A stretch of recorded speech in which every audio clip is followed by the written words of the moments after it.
ഇപ്പോൾ ആരോഗ്യമന്ത്രി വീണ ജോർജ് മാധ്യമങ്ങളെ കാണുന്നു. തത്സമയ സംപ്രേഷണം. അത് 71% കുറഞ്ഞിരുന്നു. ഇപ്പോൾ അത് 16% കുറഞ്ഞിരിക്കുകയാണ്. ടെസ്റ്റുകളുടെ എണ്ണം വർദ്ധിച്ചിട്ടും കേസുകളുടെ എണ്ണം ഏതാണ്ട് ഒരേ രീതിയിൽ തന്നെ നിലനിൽക്കുകയാണ്. പ്രവാസികൾ നാട്ടിലെത്തുന്നവരുമായി ബന്ധപ്പെട്ട് 7 ദിവസത്തിൽ താഴെ ഹ്രസ്വകാലത്തേക്ക് സംസ്ഥാനത്ത് വരുന്നവർക്ക് ക്വാറന്റൈൻ ആവശ്യമില്ല. പ്രവാസികൾ അവർ കേന്ദ്ര സർക്കാരിൻ്റെ പരിശോധനാ മാർഗനിർദ്ദേശങ്ങൾ പാലിക്കേണ്ടതാണ്. അങ്ങനെ ഷോർട്ട് വിസിറ്റിന് വരുന്നവർക്ക് അവരുടെ വീട്ടിലോ ഹോട്ടലിലോ താമസിക്കാം. കർശനമായ കോവിഡ് മാർഗനിർദ്ദേശങ്ങൾ പാലിക്കുന്നുണ്ട് എന്നുള്ളത് ഉറപ്പാക്കേണ്ടതാണ്. 7 ദിവസത്തിനുള്ളിൽ അവർ തിരികെ മടങ്ങുകയും ചെയ്യും. അതായത് ഷോർട്ട് വിസിറ്റിന് വേണ്ടി നാട്ടിൽ വരുന്നവരുടെ കാര്യമാണ് പറഞ്ഞത്. 7 ദിവസത്തിനുള്ളിൽ വന്ന് മടങ്ങുന്നവരുടെ കാര്യമാണ് പറഞ്ഞത്. അവർക്ക് ക്വാറന്റൈൻ ആവശ്യമില്ല. എന്നാൽ കേന്ദ്ര ഗൈഡ് ലൈൻ അനുസരിച്ചിട്ടുള്ള പരിശോധനകൾ അവർ നടത്തണം. കർശനമായിട്ടുള്ള കോവിഡ് മാർഗനിർദ്ദേശങ്ങൾ പാലിക്കുകയും ചെയ്യണം. ഈ 3ാം തരംഗത്തിൻ്റെ പശ്ചാത്തലത്തിൽ ആശുപത്രികളിലെ ചികിത്സ സംബന്ധിച്ചുള്ള വ്യക്തമായിട്ടുള്ള ഗൈഡ് ലൈൻ ആരോഗ്യവകുപ്പ് പുറത്തിറക്കിയിട്ടുണ്ട്. പ്രധാനമായും 1-2 കാര്യങ്ങൾ ഇതുമായി ബന്ധപ്പെട്ട് പറയേണ്ടതായിട്ടുണ്ട്. ഒന്ന്, ഏതെങ്കിലും സർക്കാർ ആശുപത്രിയിൽ സൗകര്യമുണ്ട് എന്നിരിക്കെ സൗകര്യങ്ങളില്ല എന്ന് പറഞ്ഞ് ഒരു രോഗിയെയും ചികിത്സ നിഷേധിച്ച് തിരിച്ചയക്കാൻ പാടുള്ളതല്ല. അങ്ങനെ ഉണ്ടായാൽ കർശന നടപടി ഉണ്ടാകും. അതോടൊപ്പം തന്നെ സ്വകാര്യ ആശുപത്രികൾ, അവിടെ ചികിത്സിക്കുന്ന രോഗി, ഇപ്പോൾ ഒന്നിടവിട്ട് ഡയാലിസിസ് ചെയ്യുന്ന രോഗികളെ പോലും കോവിഡ് പോസിറ്റീവ് ആകുമ്പോൾ ചില ആശുപത്രികൾ ഇവിടെ ഇനി ഡയാലിസിസ് ചെയ്യാൻ കഴിയുകയില്ല എന്ന് പറഞ്ഞ് തിരിച്ചയക്കുന്നതായി പരാതി ഉണ്ടാകുന്നു. സ്വകാര്യ ആശുപത്രികൾ അവരവരുടെ രോഗികളെ അവർ കോവിഡ് പോസിറ്റീവ് ആയാലും ചികിത്സിക്കാൻ അവർ ബാധ്യസ്ഥരാണ്. അവർക്ക് അവിടെ തന്നെ ചികിത്സ ലഭിക്കുന്നു എന്നുള്ളത് ഉറപ്പാക്കേണ്ടതാണ്. OP-യിലോ അത്യാഹിത വിഭാഗത്തിലോ കിടത്തി ചികിത്സയ്ക്കോ വരുന്ന രോഗിക്ക് ഏതാശുപത്രിയിലാണെങ്കിലും കോവിഡ് ലക്ഷണമുണ്ടെങ്കിൽ മാത്രം കോവിഡ് പരിശോധന നടത്തിയാൽ മതിയാകും. തുടർ ചികിത്സ ആവശ്യം ഉള്ള രോഗിക്ക് കോവിഡ് പരിശോധന അനിവാര്യമാണ് എന്ന് കണ്ടാൽ ചികിത്സിക്കുന്ന ഡോക്ടർക്ക് പരിശോധന നിർദ്ദേശിക്കാവുന്നതാണ്. എല്ലാ ആശുപത്രികളിലും കോവിഡ് രോഗലക്ഷണവുമായി വരുന്നവർക്ക് അവരെ ചികിത്സിക്കുവാൻ പ്രത്യേക ഇടം തയ്യാറാക്കേണ്ടതാണ്. OP-യിലും അത്യാഹിത വിഭാഗത്തിലും ഓരോ പ്രവേശന മാർഗം മാത്രമേ പാടുള്ളൂ. സിംഗിൾ എൻട്രി മാത്രമേ പാടുള്ളൂ. കാഷ്വാലിറ്റിയിലും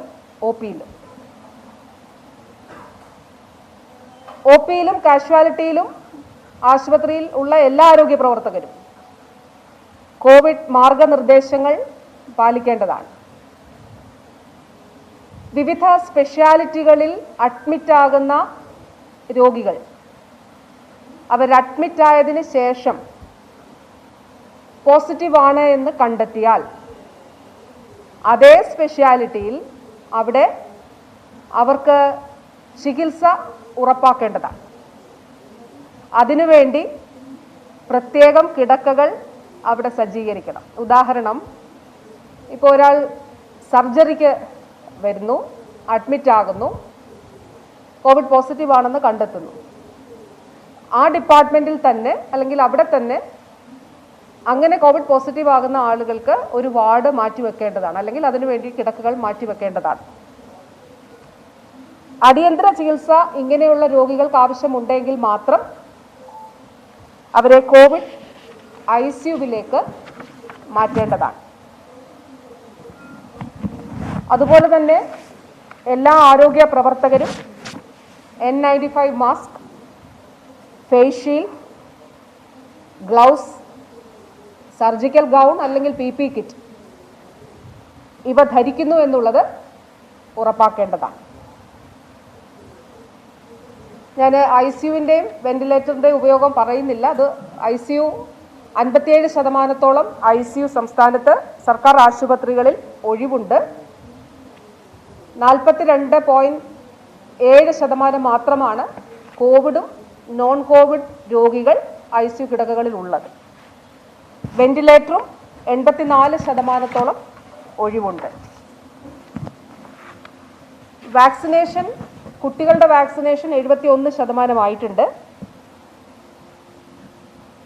ബൂസ്റ്റർ ഡോസ് 42%. 5,90,823 പേർക്കാണ് ബൂസ്റ്റർ ഡോസ് ഇതുവരെ എടുത്തിട്ടുള്ളത്. കോവിഡ് മൂലം മാതാപിതാക്കളെ നഷ്ടപ്പെട്ട 103 കുട്ടികൾക്കാണ് വനിതാ ശിശു വികസന വകുപ്പ് ധനസഹായം അനുവദിച്ചത്. 3.9 കോടി രൂപയാണ് ഇതുവരെ ഇതിനായിട്ട് അനുവദിച്ചിട്ടുള്ളത്. ആകെ ലഭിച്ചത് 143 അപേക്ഷകളാണ്. ഇതുകൂടാതെ കുട്ടികൾ 18 വയസ്സ് വരെ പ്രായപൂർത്തിയാകുന്നത് വരെ 2000 രൂപ വീതം മാസം അവരുടെ അക്കൗണ്ടിൽ നിക്ഷേപിക്കുകയും ചെയ്യുന്നുണ്ട്. രോഗികൾക്ക് ആശുപത്രിയിൽ ചികിത്സ നൽകുന്നതുമായി ബന്ധപ്പെട്ട് ഗൈഡ് ലൈൻസ് പുറത്തിറക്കുന്നതിനൊപ്പം തന്നെ പാലിയേറ്റീവ് കെയർ രോഗികൾക്ക് അവരുടെ ഗൃഹപരിചരണം ഉൾപ്പെടെയുള്ളവ ഏത് രീതിയിലായിരിക്കണം എന്നത് സംബന്ധിച്ച ശാസ്ത്രീയമായിട്ടുള്ള മാർഗനിർദ്ദേശങ്ങളും പുറത്തിറക്കിയിട്ടുണ്ട്.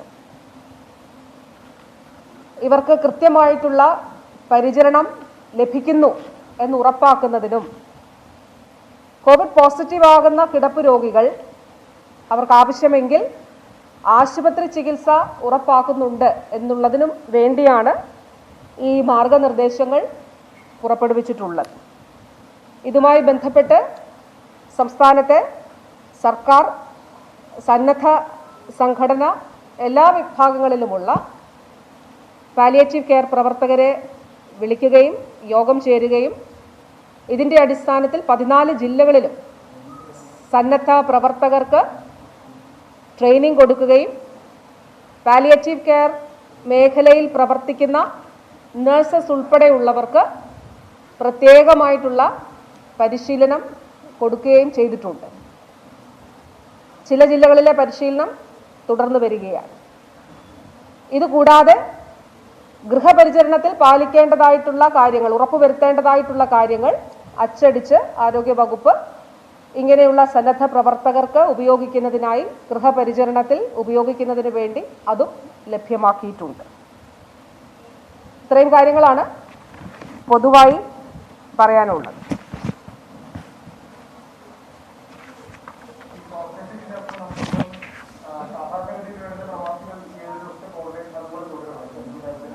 അത് കേന്ദ്ര മാനദണ്ഡം അനുസരിച്ചാണ്. അപ്പോൾ അതിൽ കേരളം ഒരു തീരുമാനം എടുത്തിട്ടുള്ളത് ഇവർ 7 ദിവസം കഴിഞ്ഞിട്ട് RT-PCR ടെസ്റ്റ് വേണം എന്നുള്ളതാണ് കേന്ദ്ര മാർഗനിർദ്ദേശം. അപ്പോൾ നമ്മളത് ആൻറ്റിജൻ ടെസ്റ്റ് മതിയാകും എന്നുള്ളത്. കാരണം RT-PCR ചിലപ്പോൾ ഒരുപാട് ദിവസങ്ങളോളം ഇതിൻ്റെ അംശം ഉള്ളതിനാൽ പോസിറ്റീവാണെന്ന് കാണിക്കാം. അതുകൊണ്ട് ആൻറ്റിജൻ ടെസ്റ്റ് മതിയാകും 8ാമത്തെ ദിവസം എന്നുള്ളത് നിർദ്ദേശിച്ചിട്ടുണ്ട്. കേരളം അങ്ങനെ തീരുമാനിച്ചിട്ടുണ്ട്, ആ നിർദ്ദേശം കൊടുത്തിട്ടുണ്ട്. ഇപ്പോൾ ഷോർട്ട് വിസിറ്റുമായി ബന്ധപ്പെട്ട് ധാരാളം പ്രവാസികൾ ഇപ്പോൾ മരണവുമായി ബന്ധപ്പെട്ട് കല്യാണം അങ്ങനെയൊക്കെ വരുമ്പോൾ അവർക്ക് ഈ 7 ദിവസത്തെ ക്വാറന്റൈൻ എന്നുള്ളതൊരു ബുദ്ധിമുട്ടായി വരുന്ന സാഹചര്യത്തിൽ ലോകത്തെവിടെയായാലും ഏത് സമയത്തും 24 വാർത്തകളും ഓഗ്മെന്റഡ് റിയാലിറ്റി പാക്കേജുകളും എക്സ്പ്ലെയിനറുകളും വിശദമായി കാണാൻ ഞങ്ങളുടെ യൂട്യൂബ് ചാനൽ നിങ്ങൾക്ക് സബ്സ്ക്രൈബ് ചെയ്യാം.